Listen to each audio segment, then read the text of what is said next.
सवाल 9। विद्रोही काव्य का प्रतीकार्थ स्पष्ट कीजिए, अथवा विद्रोही और बीज के बीच की तुलना करके विद्रोही का परिचय कीजिए। जवाब। पूर्व भूमिका। विद्रोही काव्य श्री माखनलाल चतुर्वेदी का प्रख्यात काव्य है।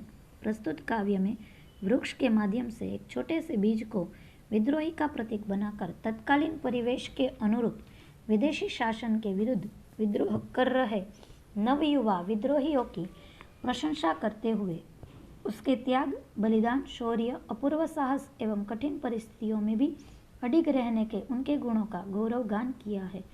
जिस प्रकार वृक्ष नष्ट होकर या बीज धरती की धूल में नष्ट होकर फिर पनप उठता है, उसे काटे जाने पर भी जब बारिश की बूंदें उस पर प्रेम बरसाती है तो वह और अधिक बलवत्तर बनकर फैलता है। बीज हो या वृक्ष, वह निरंतर प्रतिकूल परिस्थितियों का सामना करके ही विकसित होते हैं, नवपल्लवित होते हैं।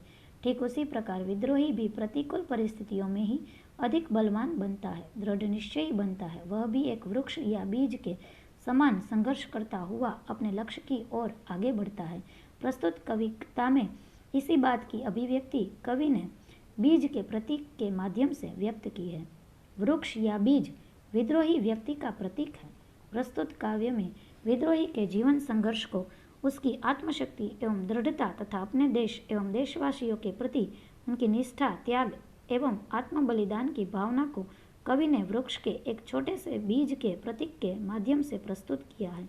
काव्य के पूर्वार्ध या आरंभ की पंक्तियों में कवि ने ऐसे व्यक्ति का गौरव गान किया है जो अपने प्रचंड पराक्रम एवं पुरुषार्थ से अपने एवं दूसरों के जीवन को धन्य बनाता है। जो सामान्य इंसान की तरह शक्तिहीन नहीं होता, उसे मातृभूमि के लिए किस प्रकार जीना चाहिए वह आता है। इस बात को कवि ने प्रतीकात्मक रूप में इस प्रकार प्रस्तुत किया है। मातृभूमि है उसकी जिसके ऊठ जीना आता है, दहन भूमि है उसकी जो क्षण क्षण गिरता जाता है। बीज विद्रोही का प्रतीक। कवि ने विद्रोही के जीवन के विशेषताओं को बीज के प्रतीक के माध्यम से समझाया है। कवि ने आरंभिक पंक्तियों में विद्रोही व्यक्ति के लिए जो परिचय दिया है, उसका विकास आगे की पंक्तियों में बीज के आंतरिक गुणों को दिखाते हुए किया गया है। कवि एक एक पंक्तियों में बीज की आत्मकथा प्रस्तुत करके उनके माध्यम से विद्रोही की आत्मकथा कह जाता है। कवि कहते हैं कि काल के प्रवाह में बड़े बड़े नगर, सम्राट एवं उनके किले ध्वस्त हो जाते हैं, किंतु वृक्ष का एक छोटा सा बीज कभी नहीं मिटता। वह मीट मीट कर भी पुनः पुनः जीवित होता है। वह भले ही मिट्टी में मिल जाता हो, किंतु वर्षा की कुछ बूंदें उस पर गिरते ही वह पुनः अधिक शक्ति संपन्न होकर धरती का सीना फाड़कर प्रकट होता है। विद्रोही का जीवन भी ऐसा ही होता है। मातृभूमि के लिए फना होने वाले विद्रोही अमर होते हैं, वे कभी मिटते नहीं। बीज के समान प्रतिकूल वातावरण में वह अधिक फलता फूलता है। जैसे भूमि खींचती है मुझको भी नीचे धीरे धीरे, किंतु लहराता हूँ मैं नभ पर शीतल मंद समीरे। वृक्ष का बीज या उसकी एक छोटी सी टहनी धरती में गड़ जाने पर भी सत्वहीन शुष्क नहीं हो जाते, परंतु वहाँ पर भी वह विद्रोह मचाता है। वह भूमि की ऊर्जा, सूर्य का प्रखर ताप एवं वर्षा की तीव्रता सहकर अपने व्यक्तित्व को मिट्टी में मिला देता है और अंकुरित होकर पुनः धरती का सीना चीरकर अपने ऊपर उठने लगता है। कवि ने इस सत्य को इन पंक्तियों में प्रस्तुत किया है। भूमि खींचती है मुझको भी नीचे धीरे धीरे, किंतु लहराता हूँ मैं नभ पर शीतल मंद समीरे।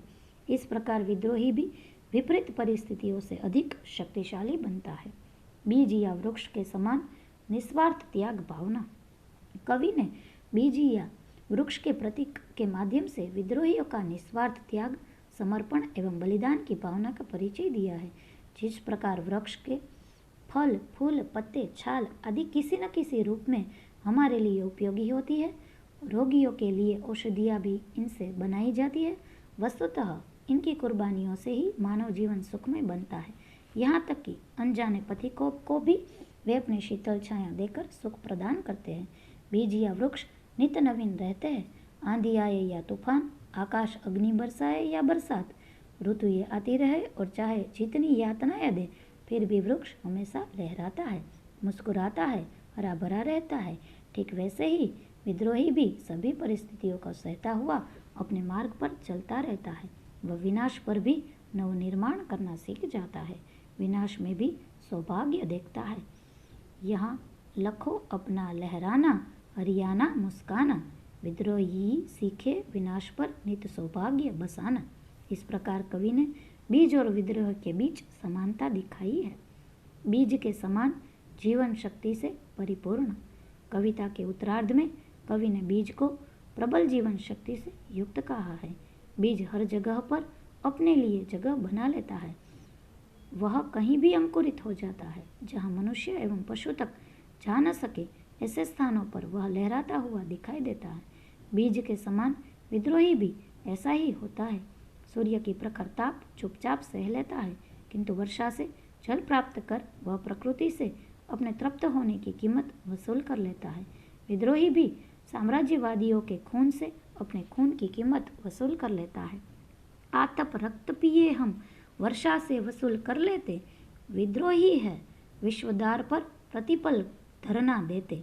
वह धीरे धीरे अपने जीवन का बलिदान करता जाता है और बीज के समान धूल में मिल जाता है, परंतु उसके बलिदान के आगे आने वाला युग की नवयुवा पीढ़ी अपने लिए इसे चुनौती मानकर आगे बढ़ती है। धीरे धीरे वे विद्रोही नई पीढ़ी के लिए शक्ति का केंद्र बन जाता है। प्रत्येक युग में साम्राज्यवादी शक्तियाँ एवं रूढ़ नियम, परंपराएं, रीति रिवाज एवं युगीन परिस्थितियाँ उसके विकास को रोकना चाहते हैं, किंतु विद्रोहियों में इतनी प्रबल जीवन शक्ति होती है कि इन अवरोधों पर विजय पाकर उन्हें हटाकर अपना लक्ष्य की ओर आगे बढ़ जाते हैं। विद्रोही को मिटाने के लिए आने वाले यह नहीं जानते कि उनकी शक्ति कितनी प्रबल है, क्योंकि मौत का डर इन्हें कभी नहीं लगता। प्राणों की बाजी लगाने उनके लिए सहज होता है। वे ललकारते हुए कहते हैं, ज्वाला लगी कि अपनी बलि हम पहले देंगे प्यारे, हमसे ही बनते देखे है दुनिया ने अंगारे। जिस प्रकार वृक्ष को कोई जलाएगा तो अंगारे तो स्वयं उसकी लकड़ी से ही बनेंगे। कोई आकर यदि वृक्ष की किसी शाखा को काट देता है तो कटी हुई शाखा ही फिर उनके शाखाएं फैलेंगी। इस प्रकार यदि एक विद्रोही शहीद होगा तो उसका स्थान लेने दूसरे अनेक नवा युवा विद्रोही आ जाएंगे। सारांश: इस प्रकार हम देखते हैं कि कवि ने प्रस्तुत काव्य में बीज को विद्रोही का प्रतीक बनाकर अपनी बात को अत्यंत आकर्षक शब्दों में प्रस्तुत किया है। बीज का प्रतीकार्थ पूर्णतः सिद्ध हो पाया है। बीज के समान विद्रोही कभी भी हार नहीं मानता। विपरीत परिस्थितियाँ तो उसके लिए सौभाग्य है। प्रकृति इन पर चाहे कितनी कठिनाइयाँ बरसाए, वे अपना सिर आकाश की ओर उठाए आत्मगौरव से भरे हुए अविचलित रहते हैं। एक समय ऐसा आता है कि वे अपनी परीक्षा में पास होते हैं। पूरे देश या विश्व में इतने कार्यों को मान्यता मिल जाती है और नई पीढ़ी उनके बनाए और बताए राग पर चलती है। उनका विरोध करने वाली शक्तियाँ फिर उनके अनुकूल बनती जाती है। बीज के समान एक विद्रोही का जीवन भी पूरे राष्ट्र के लिए होता है। वह अपना सब कुछ न्योछावर करने में ही अपने जीवन की सफलता व धन्यता का अनुभव करता है। अंत में बीज या विद्रोही के स्वर में ही कहे तो, हर विपदा पर, हर प्रहार पर हम उमड़ते देखो और सनसनी तूफानों में हमें अकड़ते देखो। जल फेंकेंगे कभी फूल भी फेंकेंगे हम भू पर, विद्रोही पर मस्तक अपना